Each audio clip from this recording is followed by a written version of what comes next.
You know, for a lot of our listeners out there in Crossett, Arkansas, the Wachiti River, it's not just some name on a map, right? It's a part of your lives. It flows right through your community. And as a short drive north of you, there's Camden, a place that, well, might hold some familiar stories.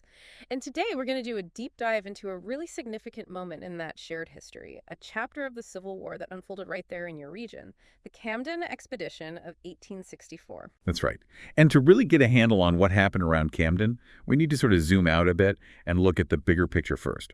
We're talking about the Red River Campaign of 1864. Now, this was a major Union initiative and a really ambitious one at that. The goal was to further weaken the Confederacy in the vast trans-Mississippi West.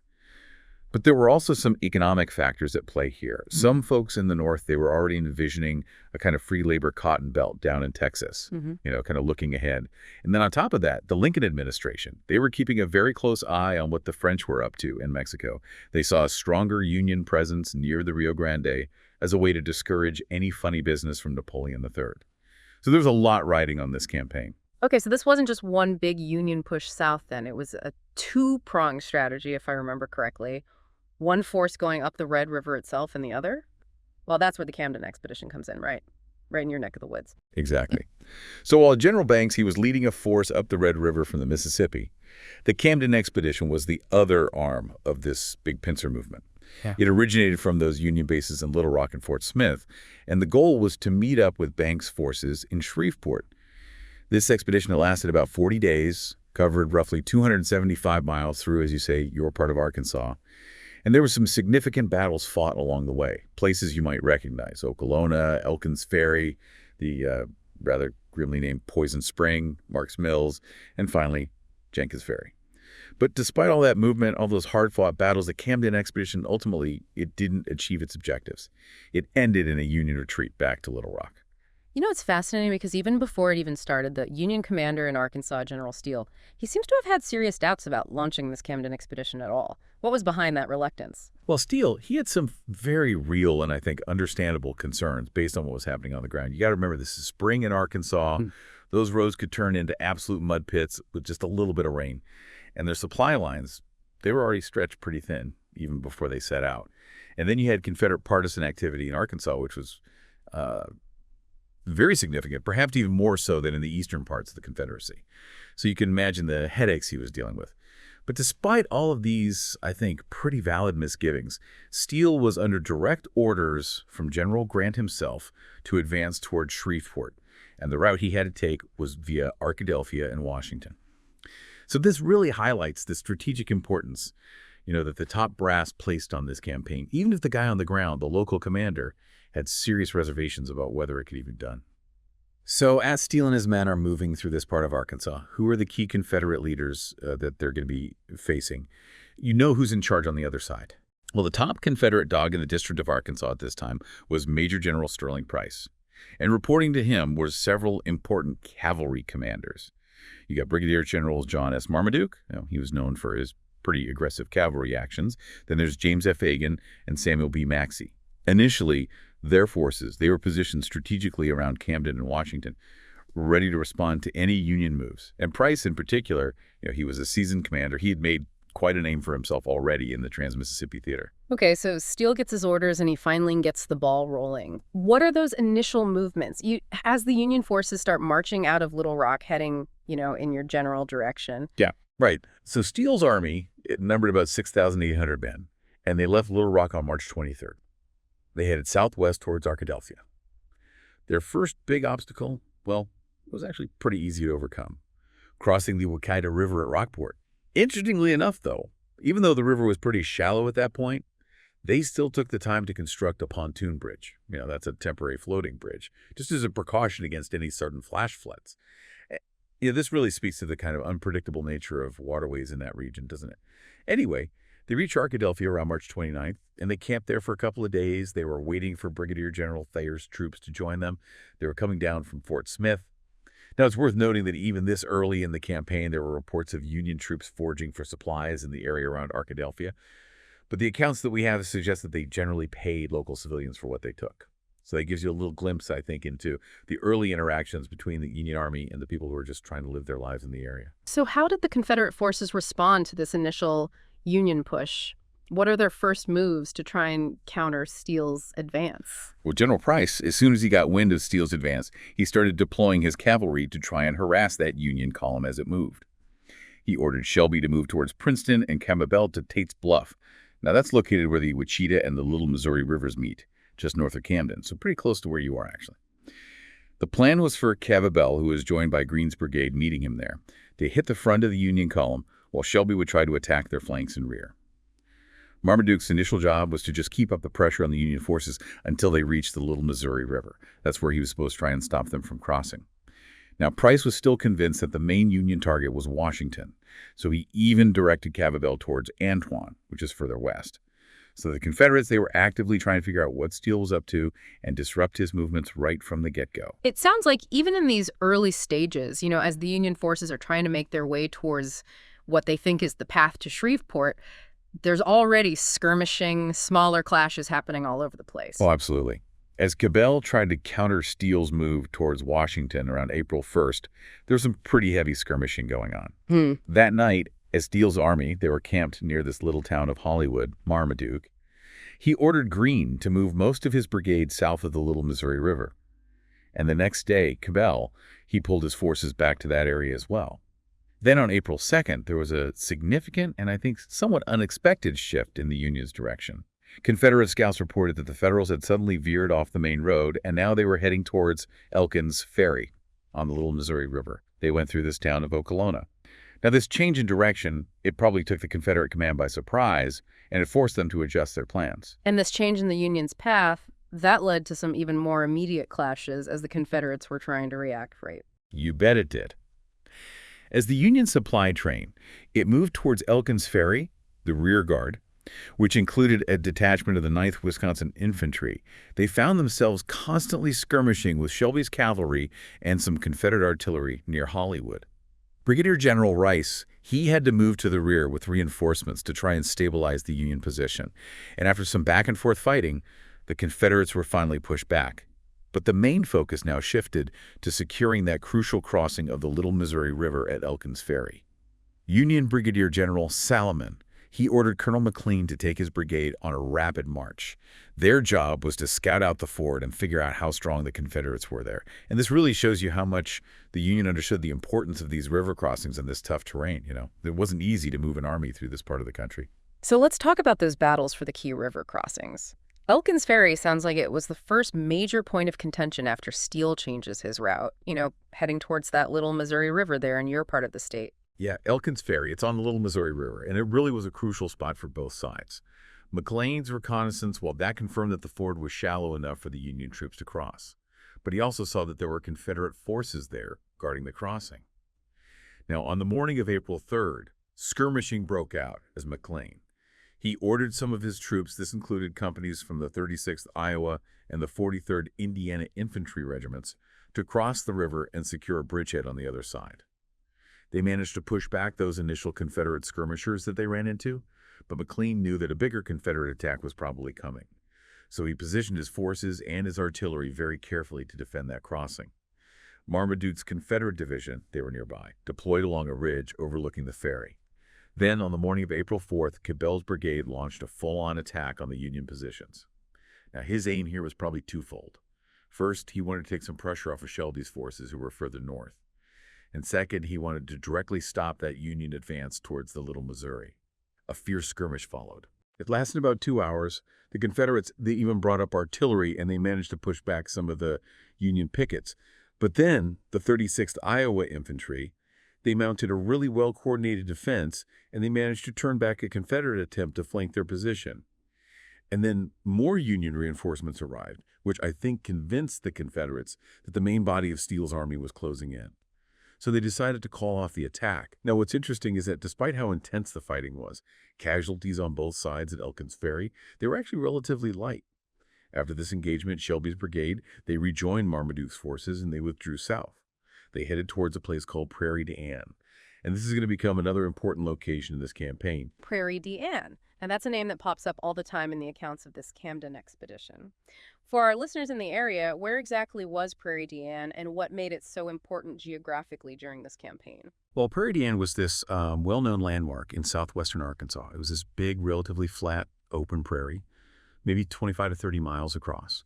And it was surrounded by these really dense forests. You can kind of picture it as this natural crossroads in the landscape. To the west, you had Washington. And at that time, it was serving as the Confederate state capital of Arkansas. To the east was Camden, which was a key Confederate supply depot. And of course, you all know Camden well. And then to the south, the prairie, well, it provided routes down towards the Red River and ultimately Shreveport, which remember was the ultimate goal of that whole Union Red River campaign.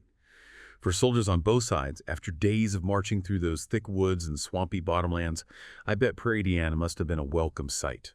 An open space offering both strategic possibilities and just a change of scenery.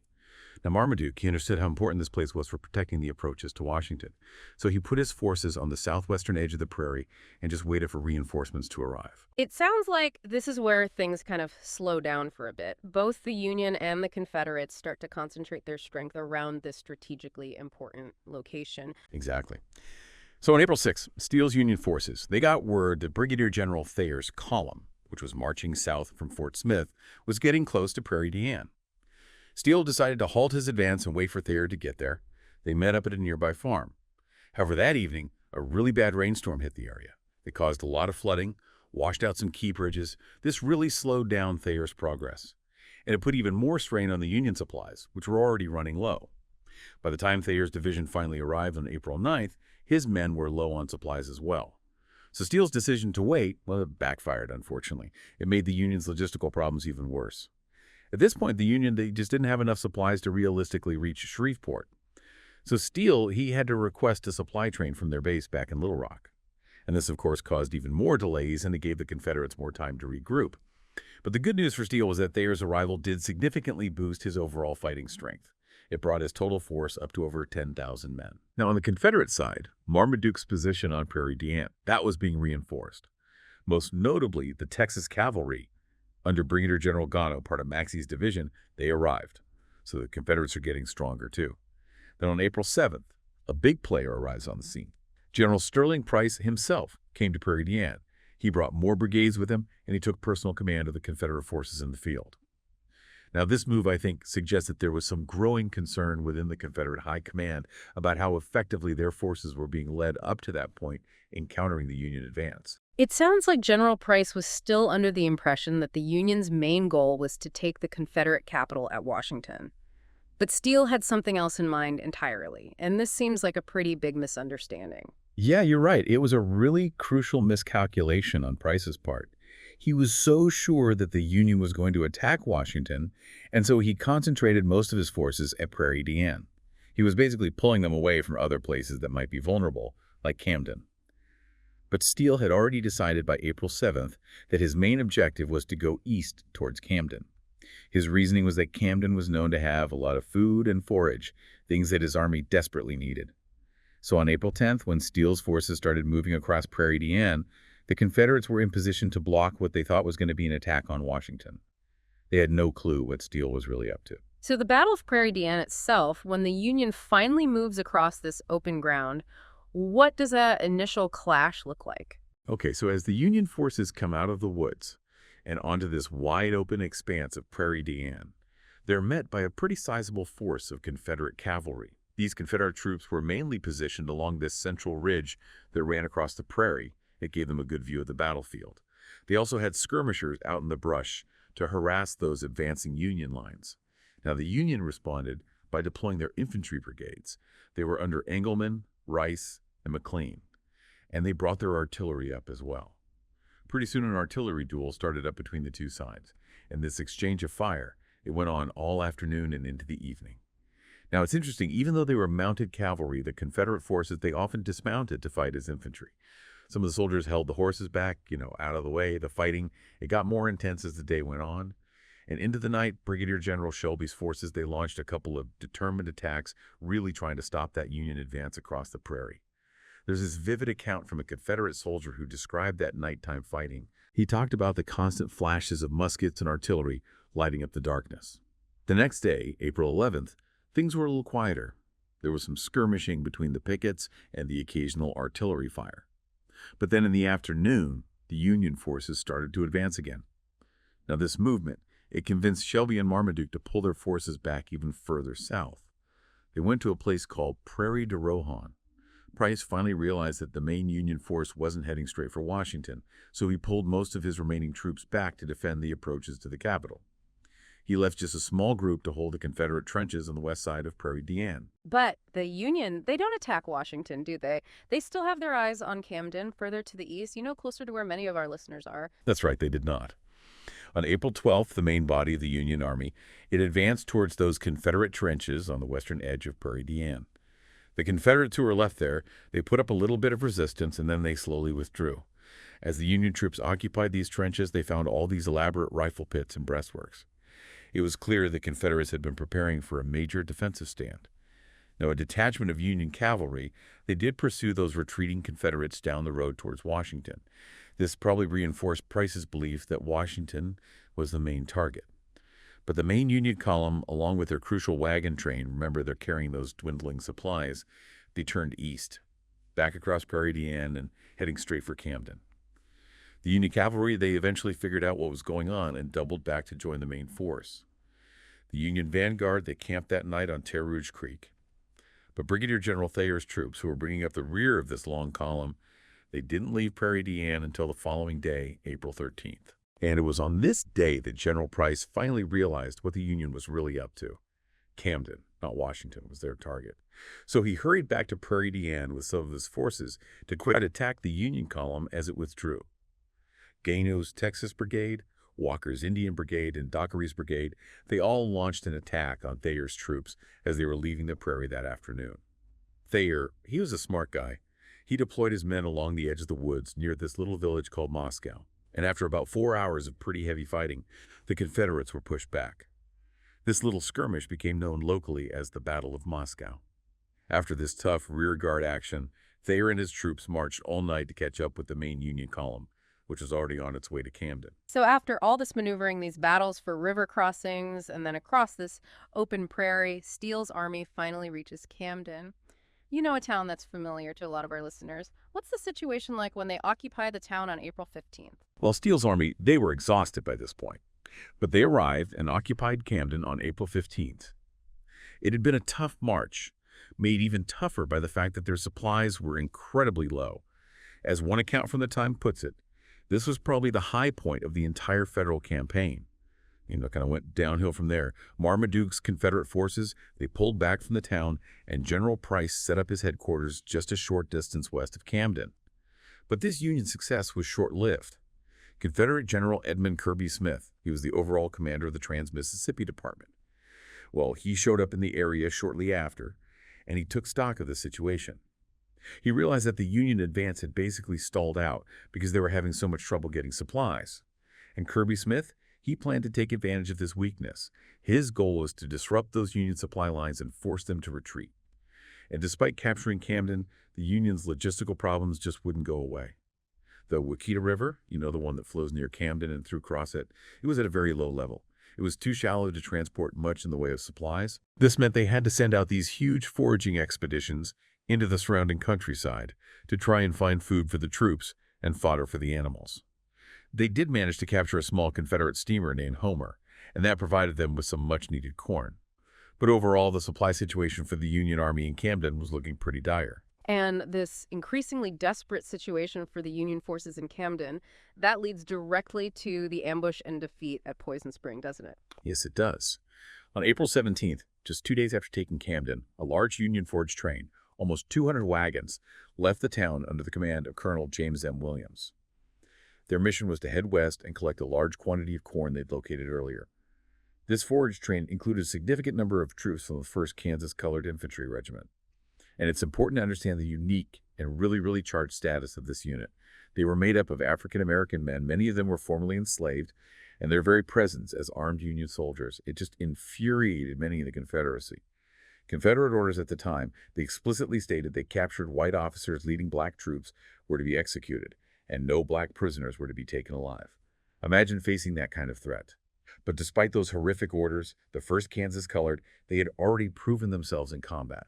They fought bravely at places like Island Mound, Cabin Creek, and Honey Springs, and they earned praise from their Union commanders for their courage and discipline. But in a decision that just seems baffling in hindsight, General Steele sent this crucial forage train out without doing any reconnaissance.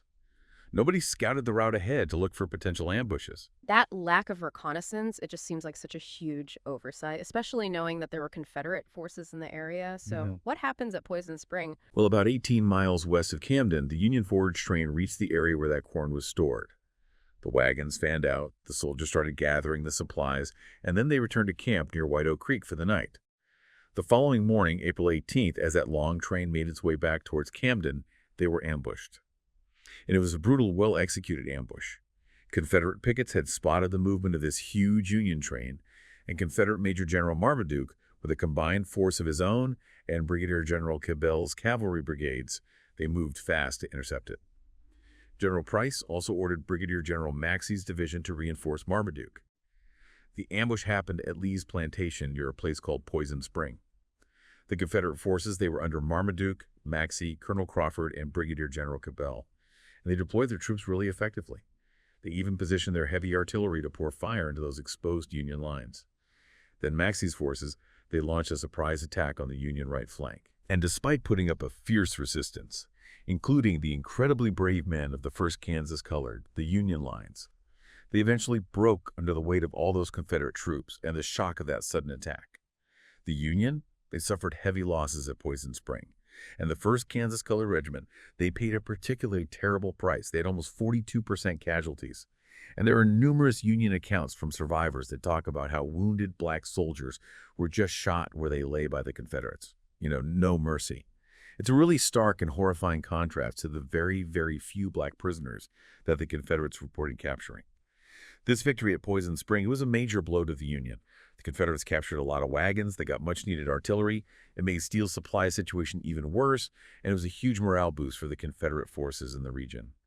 The name Poison Spring, it really became a symbol of the brutal nature of this conflict, and especially for those African-American soldiers who were serving in the Union Army. The name Poison Spring, it does have a real weight to it. And it seems like the Union's supply problems just got worse and worse, leading to another setback just a week later at Mark's Mills.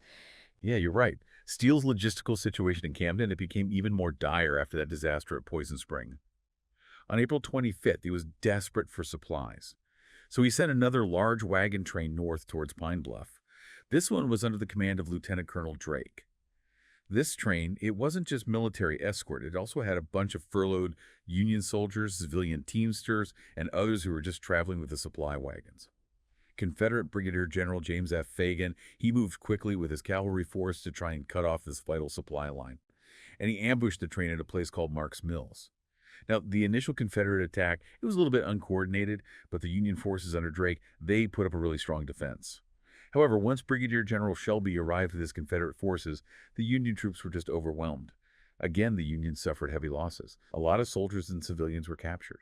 And there are these truly awful reports from after the battle that describe how pro-Union Arkansans and black individuals who were with the train were just murdered by some of the Confederate soldiers after the fighting had stopped. The loss of these wagons and the vital supplies they were carrying, it was another major blow to Steele. He was having more and more trouble keeping his army supplied in Camden. He was becoming more and more isolated. And at this point, retreat was starting to seem unavoidable. Now, it's important to note that while the Confederates won at Mark's Mills, they took really heavy casualties. This led some to question whether they had made the best tactical decisions during the battle. But regardless, this defeat for the Union really solidified how difficult Steele's position was in Camden, and it made retreat pretty much inevitable. So facing these devastating losses at Poison Spring and Mark's Mills, plus this just awful supply situation, General Steele, he finally makes the tough decision to pull back from Camden. Can you take us through what happens during that withdrawal? As his army starts to move away from your region. Yeah, Steele knew he was in a bad spot. After those defeats at Poison Spring and Mark's Mills, and with no real hope of linking up with General Banks on the Red River, he realized that staying Camden was just not an option. So on April 26th, he gave the order to retreat. They're going to head northeast, back towards Little Rock. Any supplies that they couldn't take with them, they destroyed, so the Confederates couldn't get their hands on them. And the Union troops, who were already exhausted and demoralized, well, they got their rations, which were pretty meager at this point. Under the cover of darkness that night, the Federal wagon train, They slipped out of Camden as quietly as they could. They crossed the Waukeeta River using a pontoon bridge that had been built earlier. The infantry and cavalry followed. The Union rear guard, they finally abandoned their positions in the early morning hours of April 27th. And Steele's army, which was just worn out at this point, started their march north. They were headed for a crossing point on the Saline River known as Jenkins's Ferry. Now, the Confederates didn't immediately pursue. It wasn't until later that morning that General Price and his forces occupied Camden, which had been abandoned by the Union. Confederate General Kirby Smith, he arrived in Camden soon after, and he took command of the pursuing Confederate forces. But they didn't have a pontoon train of their own, so a full-scale infantry pursuit, well, it was delayed. But the ever-aggressive Brigadier General Marmaduke, he led a smaller force of Confederate cavalry after the retreating Union column. The Confederates eventually managed to build a makeshift floating bridge across the Waukeeta River, and they started crossing on April 28th. Now, here's something interesting. Before he left Camden, General Kirby Smith made a decision that historians still debate today. He detached Brigadier General Maxey's division and sent them back to Indian Territory. This was a pretty sizable chunk of his force, and instead of using their full strength to try and destroy Steele's retreating army, he sent them away. And you could argue that this decision cost the Confederates a chance to really smash Steele's army and achieve a much more decisive victory. And this difficult retreat leads Steele's army to the last big fight of the Camden Expedition, the Battle of Jenkins Ferry. What are things like for the Union troops as they're approaching this last obstacle? While Steele's army, they were in a hurry to reach Jenkins Ferry on the Saline River. But the conditions, they were terrible. It just kept raining, turning the roads into mud and slowing their progress down to a crawl. And the terrain as they got closer to the Saline River, well, it was really tough. You had these steep bluffs leading down into swampy bottomlands. To keep their wagons from getting completely stuck, the Federal soldiers had to build these makeshift corduroy roads. They were laying logs across the mud.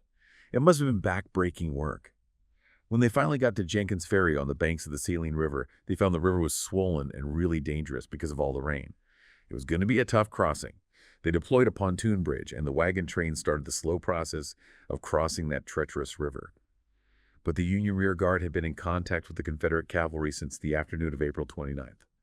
And Steele, he was anxious to get his whole force across that river, especially his artillery and supply wagons. He knew that if the main Confederate force caught up with them before they were across, they'd be in a lot of trouble. By daybreak on April 30th, only about half of the wagon train and the artillery had made it to the other side of the river. They needed time. And that meant the Union rear guard was going to have to put up a fight and delay the Confederates so the rest of the army could escape. So the Battle of Jenkins Ferry itself, this last desperate stand by the Union, what happens there on the banks of that flooded Saline River? Well, Jenkins Ferry wasn't exactly an ideal place to make a defensive stand.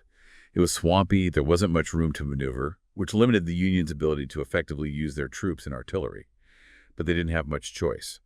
The Confederates, they arrived and launched waves after wave of attacks. The fighting in an area called Kelly's Field was especially brutal. You couldn't see much because of the thick fog and all the smoke from the guns. The initial Confederate attacks were led by Brigadier General Churchill's division, and they focused on the Union defenses. But despite hitting them hard and repeatedly, the Confederates couldn't break through those Union lines. Later in the battle, Brigadier General Walker's Texas division arrived, and that led to even more ferocious fighting. It resulted in very heavy casualties for the Confederates. Generals Scurry and Randall were both mortally wounded, which were significant losses for the Confederate command. Confederate Brigadier General Fagan, he finally arrived on the field with his cavalry, but by that point, things were already looking pretty bad for the attackers. So they didn't have much of an impact on the battle. The Union forces, though, they were fighting like their lives depended on it, because they kind of did. They had their backs to a flooded river, and they knew that if they didn't hold, they'd be wiped out. And despite the bad terrain, they managed to hold their lines. This allowed most of their wagon train and the rest of the troops to get across the Saline River and escape. The Confederates, they didn't have the pontoons to cross that river, and it was just too dangerous to try and ford it in those conditions. So they couldn't pursue the Union army any further. Now, both sides took losses at Jenkins Ferry, but the Union, they had successfully defended the crossing and secured their retreat. So you could say it was a tactical victory for them, although a pretty costly one. So even after that hard-fought battle at Jenkins Ferry, the ordeal wasn't over for the Union Army. What was that final pushback to Little Rock like? No, they weren't out of the woods yet. They still had a tough journey ahead of them. It was still raining, the roads were still terrible, and their supplies were dangerously low. But they kept moving. Finally, on May 2nd, the remnants of Steele's army, they limped back into Little Rock. The Confederates, under Kirby Smith, they stayed near the battlefield for a little while, and then they moved off to deal with other potential Union threats in Arkansas. Looking back, the Camden Expedition, it has to be considered a failure for the Union. They never reached their objective of Shreveport, they had to retreat, and they lost a lot of men and supplies. But it's also worth pointing out that the Confederates didn't exactly cover themselves in glory during the expedition either. Some of their tactical decisions, particularly at Jenkins Ferry, were criticized by their own side. And the bigger Red River campaign, of which the Camden Expedition was a part, that also ended in defeat for the Union. The war in the Trans-Mississippi West was going to drag on for another year. So this deep dive into the Camden Expedition, it really does reveal this complex and honestly pretty brutal chapter in the Civil War. And it all happened right there in the region that so many of our listeners call home. Along the banks of the Waukeeta River, in and around Camden, just north of Crossett. This history, it's woven into the very fabric of this land. It really is. And it's a reminder of just how devastating this conflict was, how many lives were lost, how many bad decisions were made on both sides. And it's a reminder of the lasting impact these events had on the local landscape and the communities that call Arkansas home. Hearing those stories of the soldiers, especially what those men in the 1st Kansas Colored went through, and thinking about the choices commanders like Steele and Price had to make in such difficult circumstances, it really brings this history to life in a way that I think reading a textbook just never could. Absolutely. And I think understanding this history, you know what happened right there in your area, it gives you a much deeper appreciation for the region's past. Yeah. And how it connects to the bigger picture of the Civil War, which we all learn about in school. So for our listeners out there, as you think about that Waukeeta River flowing through your communities in Crossett, and think about how Camden is just a short drive north, maybe take a moment to think about how the geography of this region, the rivers, the forests, the prairies, how that shaped the Camden Expedition. And think about the lives of those who fought and lived there during that really tumultuous time. What echoes of that past can you still see in the area today? Maybe go check out some local historical markers, visit a museum, or even do some research in the archives. You might find a deeper and more personal connection to this piece of your history than you ever thought possible.